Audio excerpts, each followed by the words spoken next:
एक पोंडू नाम का आदमी था। पोंडू गांव में जाकर कच्चा बादाम यानी कच्ची मूंगफली बेचता था। एक दिन की बात है, आज दूसरे गांव में बादाम बेचने जाता हूँ। नए गांव में नए लोग मेरा गाना सुनेंगे और कच्चा बादाम भी खूब खरीदेंगे। और पोंडू दूसरे गांव की तरफ गाना गाता गाता निकल पड़ता है। बाजी आ गए दूसरे गांव, अब शुरू करता हूँ अपना गाना। पैर तुरा हतर बोला था के जोड़ी सिटी गोल्डर चेन दिए जबेन ताते शमन शमन तुमरा बादाम पाबेन। बादाम बादाम दादा बादाम बादाम अमर का चेन्नई बुबु बुजा बादाम। बादाम बादाम दादा बादाम बादाम। गाना सुनकर बहुत से बच्चे इकट्ठे हो जाते हैं। काका मुझे भी दो कच्चा बादाम। मैं कैसे लूं, मेरे पास तो पैसे ही नहीं है। अरे बेटा, ये जो मैं गाना गा रहा हूँ ये बस गाना नहीं है, ये हमारी बंगाली भाषा में मैं बोल रहा हूँ कि अगर तुम्हारे पास कोई भी टूटा मोबाइल, तुम्हारी मम्मी का टूटा कंगन, टूटी चेन जो भी है वो ले आओ और कच्चा बादाम ले जाओ। अच्छा काका, ठीक तो मैं अभी आया। और अपनी मम्मी को बताता है, ये तो बहुत अच्छा है, वैसे भी टूटा फूटा सामान मेरे किसी काम का नहीं है। ले ये कड़ा और ये चेन ले जा। ये लो, अब मुझे भी कच्चा बादाम दे दो और हाँ, एक बार वो गाना भी सुना दो। पोंडू बच्चे को गाना सुना देता है और सब बच्चे खुश हो जाते हैं। आज तो सब बादाम बिक गए, चलो अब घर चलता हूँ। पोंडू अपने गांव की तरफ निकल जाता है। तब तक अंधेरा भी हो चुका था। बाप रे, कितना घना जंगल है। दिन में तो बिल्कुल डर नहीं लगा, लेकिन अब राम राम राम। तभी पोंडू को किसी के रोने की आवाज आती है। इतने घने जंगल के अंधेरे में ये कौन रो रहा है? कौन हो भाई, और तुम हो कहाँ और क्यों रो रहे हो? क्या हुआ? पोंडू इधर उधर देखता है। तभी उसे एक पेड़ के पीछे से किसी आदमी के रोने की आवाज आती है। पोंडू जाकर देखता है। अरे भाई, क्यों रो रहे हो? भूख लगी है। अरे भाई, भूख लगी है तो रोने की क्या जरूरत है, खाना खा लो। हाँ, अब तुम आ गए हो तो मैं खाना खा ही लूंगा। मैं आ गया हूँ मतलब? अरे भाई, मेरे पास कोई खाना नहीं है। आज तो मेरे पास कच्चा बादाम भी नहीं है। अगर होते तो वही तुम्हें दे देता, उन्हें खाकर कुछ तो भूख मिटती। मेरी भूख कच्चा बादाम खाकर नहीं मिटेगी। मेरी भूख तो कच्चा बादाम खाने वाले को खाकर मिटेगी। भाई, तुम कहना क्या चाहते हो? पहले तो अपना मुंह दिखाओ, मेरी तरफ देखकर बात करो। तेरी तरफ देखूं? ले, देख लिया तेरी तरफ।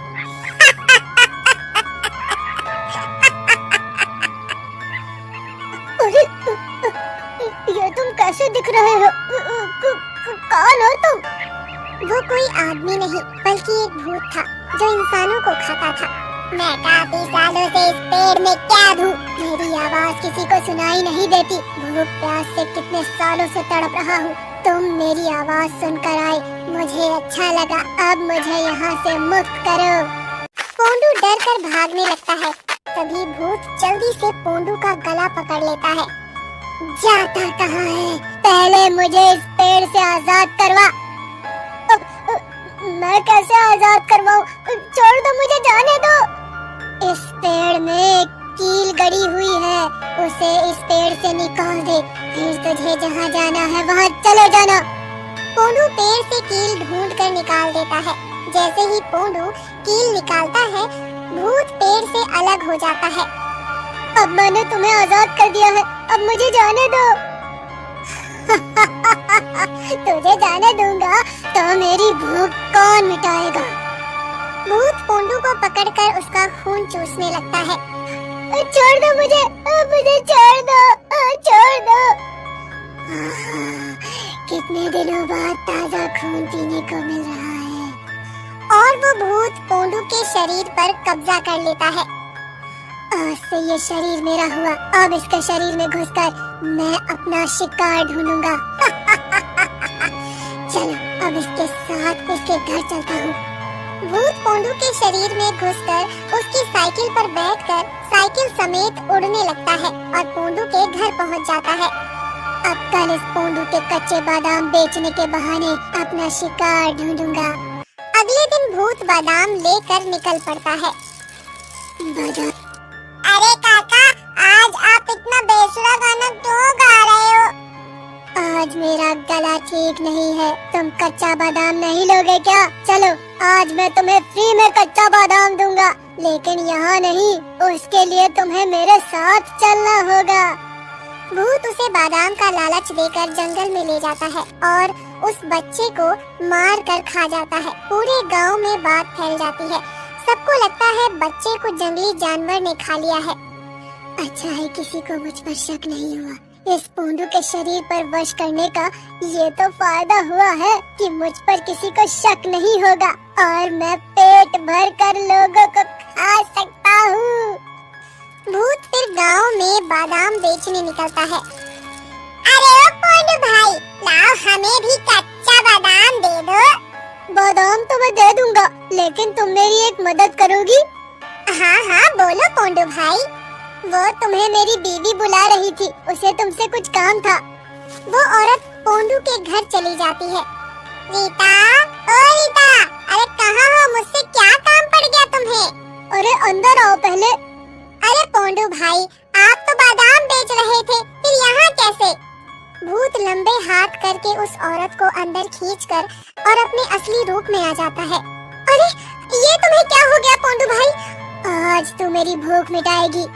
बचाओ, बचाओ, कोई है, बचाओ मुझे। अब तेरा चिल्लाना बंद और मेरा खाना शुरू। आज की पेट पूजा तो हो गई, अब कल बादाम बेचने जाऊंगा। अभी आराम करता हूँ। गांव में आए दिन कोई ना कोई गायब हो रहा था। सबको चिंता होने लगी थी, पता नहीं कब कौन गायब हो जाए। फिर एक दिन भूत बादाम बेचने निकलता है। बादाम बादाम, ए दाम, आज तो पूरा दिन हो गया, कोई बादाम लेने नहीं आया। भूख भी बहुत तेज लग रही है, क्या करूँ? तभी भूत गांव का एक दरवाजा खटखटाता है। अंदर से एक लड़की निकलती है। कच्चा बादाम ले लो बेटी। नहीं काका, नहीं लेना बादाम। ले लो, मैं फ्री में भी बादाम दे दूंगा। लगता है घर में कोई नहीं है। हाँ पोंडू काका, कोई नहीं है, सब गए हुए हैं। भूत आसपास देखता है, उस लड़की को अंदर धक्का मारकर अंदर ले जाता है। ये क्या कर रहे हो पोंडू काका? क्या कर रहे हो ये? पोंडू काका नहीं, तेरा काल हूँ मैं। देखते ही देखते पोंडू के शरीर से भूत निकल जाता है और पोंडू वहीं जमीन पर गिर जाता है। गांव के लोग कुछ ज्यादा ही समझदार हो गए हैं। कोई मुझसे बादाम नहीं लेता, लेकिन मैं फिर भी अपनी भूख मिटा ही लूंगा। तभी पोंडू की आँख खुलती है और वो चुपके से भाग जाता है और जल्दी से मंदिर के पुजारी के पास जाता है और पुजारी को सब कुछ बता देता है। अच्छा, तो तुम्हारे जरिए वो इस गांव के लोगों को खा रहा था, लेकिन अब तुम सबको बचा सकते हो। वो कैसे पुजारी जी?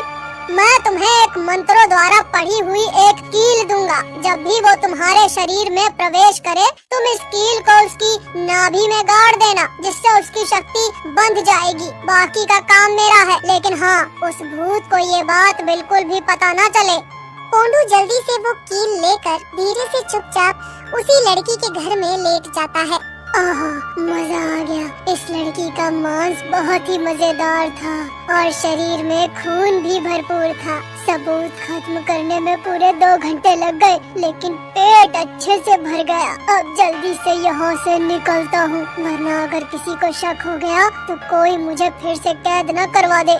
भूत जैसे ही पोंडू के शरीर में घुसने लगता है, पोंडू उस कील को भूत की नाभि में गाड़ देता है। भूत वहीं पर तड़पने लगता है। मुझे क्या हो रहा है? ये क्या हो रहा है? मेरा शरीर क्यों जल रहा है? तभी पंडित जी भाग कर आते हैं और माँ काली के यज्ञ की राख उस पर छिड़क देते हैं और भूत जल कर राख हो जाता है। फिर पंडित उस राख को लाल कपड़े में बांधकर माँ काली की तस्वीर के नीचे गाड़ देता है। अब ये कभी आजाद नहीं हो सकता। पोंडू, तुमने बहुत बहादुरी का काम किया और अपने गांव के लोगों की जान बचा ली, वरना ये एक एक करके सबको खा जाता।